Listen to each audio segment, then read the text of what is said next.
Ralph here once again, and what we are going to do is we're going to analyze the information here in a very beginner viewpoint, I should say, and see exactly if we still have a pandemic or not. Not saying a pandemic didn't initially occur, but however, though, do we really still have a pandemic? I don't think so, but let us check.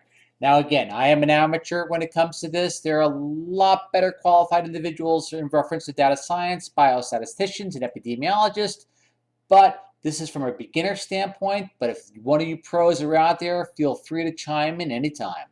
What we're going to do is we're going to pick up a very popular data frame. Now, this is a CSV file. Now, one thing as well, too, what I'm going to do is towards the tail end of this, I'm going to have an addendum to utilize this with Excel spreadsheet. Because a lot of people aren't experienced with Python or using Jupyter Lab, but I want everyone to have access to the data so they're not dependent upon the talking heads of the media, because seeing it yourself, you get a much better perspective of what's going on. All right, so we're importing this CSV file. Now let's check out our info and reference that CSV file. And boom, we're going to look at this and look at the data right here. You see the date is in a string method. You don't want that. But you see a lot of the mismatches. So there's a lot of cleaning we're going to have to do. All right, so but this is all the columns we're going to look at. And this is going to give us an extremely nice kendalltau correlation.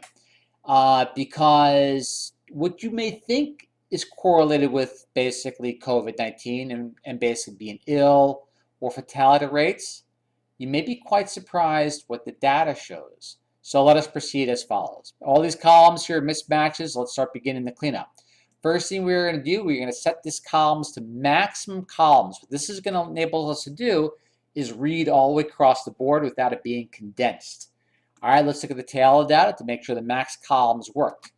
Again, all this code will be on my YouTube channel, and you can just cut and paste it on your own. I'm not trying to be fancy. I just want people to spark an interest in data science, and especially those which are familiar with Python. There's only so much sepal leaf things you can measure and how many passengers of the Titanic. The COVID data is an incredible, great data set in which to train your skills on. All right, so here we are. You see all the missing data there, the NANs, but our columns came through okay. Let's continue to clean. What we are going to do is we are going to first get our date time now out of that string method into a pandas datetime method. All right, here we are. Boom, we got it. All right, let us keep on going. All right, we are going to look at the totals. This is now September 20th because it's just past midnight, but we're going to pull the totals. We're now looking to see trends. Now we'll look at the trends in reference to COVID at the end of this video real shortly. But we're just looking at the totals. So we're going to pick the date of September 18th, which is obviously a day away. And here we go. Boom, we got that.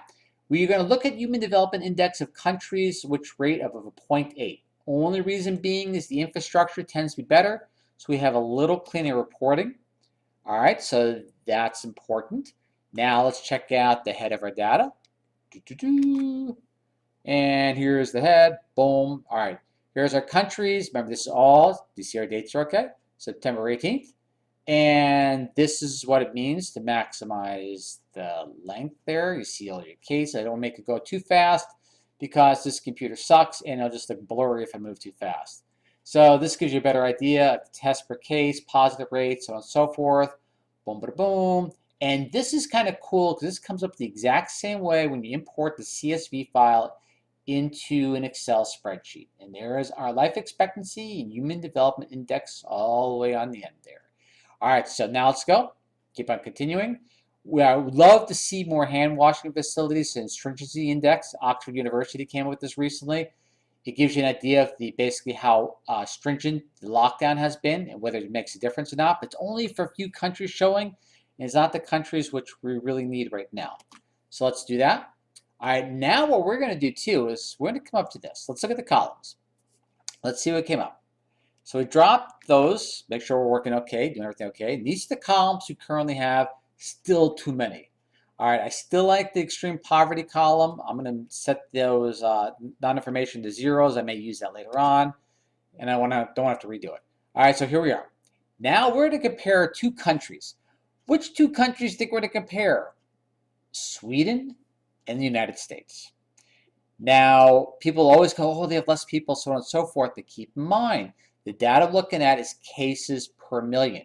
Then we can say population density. Now, I saved that one for the Excel spreadsheet one. And you look at Singapore, Singapore has an incredible population density, and wait till you see their data as well. It's just the US who's just kind of sucking on this, you'll discover. Let's compare our data. All right.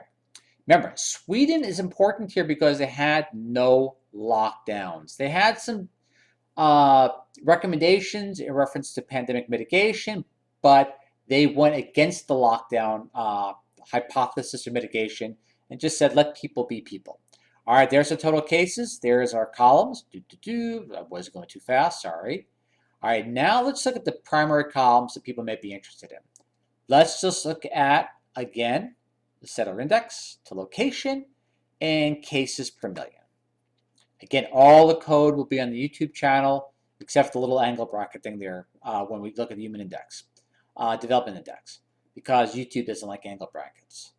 Angle brackets. All right, so here's our compare. Sweden, look at this. Remember, this is the total cases per million. Look at that. Compared to the United States. Virtually no lockdowns in Sweden, just recommendations. United States, fanatical in reference to it. Businesses closed, weddings canceled, people alone in nursing homes, and yet Sweden did virtually very little. And as of today, that is the total. You be the judge. All right, but let's proceed. All right, let's look at the other information we're reference to compare on the United States and Sweden. And we come to the information here. Look at it today. New cases per million. Let you read that there. Looks like a 0 if you can't read well. New deaths per million. And they did virtually, I should say not virtually, nothing, very little. All right, let us proceed right here. We're going to continue dropping columns. Here, let's go. Boom, boom. All right, and there's that. Let's check the tail out to make sure we're okay. The tail, for those not familiar, is the end of the data. And so the last column, last rows of the data, apologize. And there we are. All right, and yeah. Now, there's an interesting case, too. Now, this is part of the reason why I did the, let's see, the extreme poverty index. This surprised me. Guess who's 1.2? Guess who's 0.1? United States, Uruguay, Sweden's on there, Slovenia, Slovakia. Yeah, it doesn't really look good for the United States, but let us proceed as follows. And I am very patriotic, but I'd like to see better numbers than that. All right, let's see. Drop the NAs. These are information that basically we're missing data. Now here's the Kendall. This is an angle bracket. Obviously, I can't include in YouTube because, again, angle brackets are involved with scripting, and scripting is involved with hacking. All right, so a correlation of the kendalltau. Boom, boom, boom, greater than 0.6, which for those not familiar means we have a type of correlation. All right, so look, right here in the beginning, for example, you'd have a population. There was a correlation pretty strong, and then all of a sudden those correlations begin to fall off. Now for those that want to see the numbers as a whole, let's zap that, boom, boom, and look at the numbers for the data scientists that are out there. And you can see a lot of the things you think were correlations as far as ages and deaths, not really strong. In fact, some of them times that's like really surprising when looking at all the data. Again, that's only for countries with the Human Development Index of 0.8 or greater, and it's only actually it's the totals. So yeah, try and figure that out. All right, again. Only an amateur. There's people far better versed than I am, but again, there's the data across the board. That's why we can expand the frames, and lots of cool things to work through in order to make a good general hypothesis to help save humanity. Again, I'm hoping for data scientists to get involved in this because it's going to take data scientists to basically get us out of this pandemic, or at least to classify it as being over. And so let's look at the tails information. And the reason we're looking at the tails is this. I need to get this index number. And main reason being is, so that's 4431. This is the total world data. Now, I've been having an argument with the health department for quite some time because they're not really versed in biostatistics, I discovered. And I'm trying to tell them that there's really not numerically a rational justification for the draconian measures that are in place with what we have currently. So, and again, part of the reason too you can have an unexpected correlation here in reference to total deaths and so on and so forth is because what did the United States do in the very beginning of this thing? We sent infected individuals to nursing homes, which I don't want to get too in depth in, but we all know that's criminal. All right, so let's get the location there. Here we are. Oops, hate when I do that. There's that. All right, this is the world data total. All right, cool. I include the original data from ahead of time. This stuff's not going to matter anyways. Again, the code will be listed, so you can play with it on your own. All right, here's the data, September 18th, the location per se. Now, this is the totals.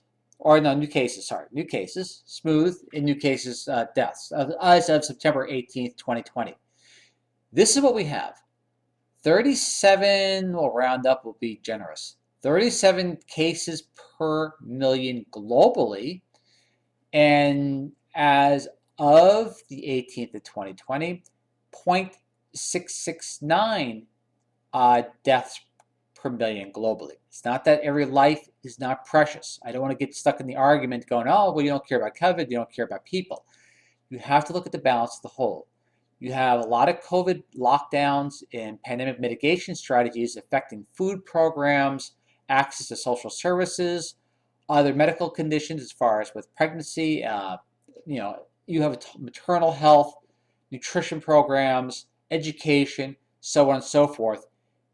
And right now, in my humble opinion, the cure that's being set up by bureaucrats is far, far worse than the disease itself if you look at the numbers on the other side of this aisle. So 36 per million, 0.669. I'm not going to rant. It's just my opinion. All right, here we go. Now we run the Kendall here. It's not a big deal. It's going to be pretty much a correlation. All right, we're going to pull up the ISO code here. All right, and what we're going to do is see what comes up here. We're pulling all the world data. Now we get a trend. Now we're going to look at the date from the beginning of this. You ready? Here we go. So I'm pulling up all the world data by this OWID section. And that's just an example of what we have. 263 rows, 41 columns. But we're not going to need all of that. We've got to change the date. So we're changing the date time to where it could be on the axis. And that's what this code is right here. So you see set index? I should say set index, not on the axis. It's on the X, that thing. All right, here we go. That sounds real pro. All right, and here we go. We are going to basically look at the data frame, new death smooth to new cases smooth. Are you ready? What do you think you're going to see from the beginning of this pandemic globally? What do you think you're going to see in reference to new deaths globally? Ready? Here we go. And there's our plot. Blue is the new deaths. Orange is new cases. Now, right around here is when they declared a pandemic. And you can't blame them from that. There was a lot of unknowns. But I do think they should take full responsibility for what has occurred afterwards. Keeping people terrorized in basically restriction of other services, mental health, medical, cancer treatment, surgeries, elective surgeries, other surgeries, and other health mitigation factors. For example, let's say even alcohol treatment, drug treatment, so on and so forth. Now, I don't know. That's up to you. What do you see here? What do you think? Now, is it more testing? If it's more testing, and that's the way it is, and these are actually cases, and your deaths are actually look like they're dropping, you may have a little bit of a drift in the virus, or different strains, but when you have something with the mortality rate that low compared to the infection rate, that looks pretty close to common influenza. Again, my humble opinion. Epidemiologists and data scientists know far more than I, and definitely chime in. Let's look at the tail of data. And before we go to our next addendum, which can be the Excel spreadsheet, which I may not get a chance till tomorrow because it's 1 in the morning. Let's do this. Boom. You're not seeing much of a difference from one day to the next, from new death smooth to new cases smooth. Again, it's not that every life is not is not precious. I'm not going to get stuck in that trap of an argument. The question is, if we are trying to save one life here by costing 100 others, you have to weigh the balance. Is the cure worse than the disease? And is anything we doing? Remember the prior video we did? It referenced the hospital admissions and actually the hospital deaths increasing. Since the beginning of the pandemic in the United States, you thought treatment would be better. But in our prior video, that turned out not to be the case. People admitted to the hospital were still dying about the exact same rate as they were in the very beginning, so on and so forth, although a lot more positive cases. The treatment programs did not seem like they're improving that much. Numerically, there could be a lot of confounding factors involved. But from a number-wise, it didn't give that appearance. Again, Ralph signing off. I'll do the Excel spreadsheet. Let's do that tomorrow. I'll edit the little video. It's real easy. This way, anybody that has access to the CSV file or the Excel file can delve into it on their own and just be free to see the information and make their own rational judgment call as opposed to someone trying to bias the information, including myself. Ralph signing off. Hope you enjoy this a little bit. All will be posted online, and if I find the right button, I will catch you all later on. Bye.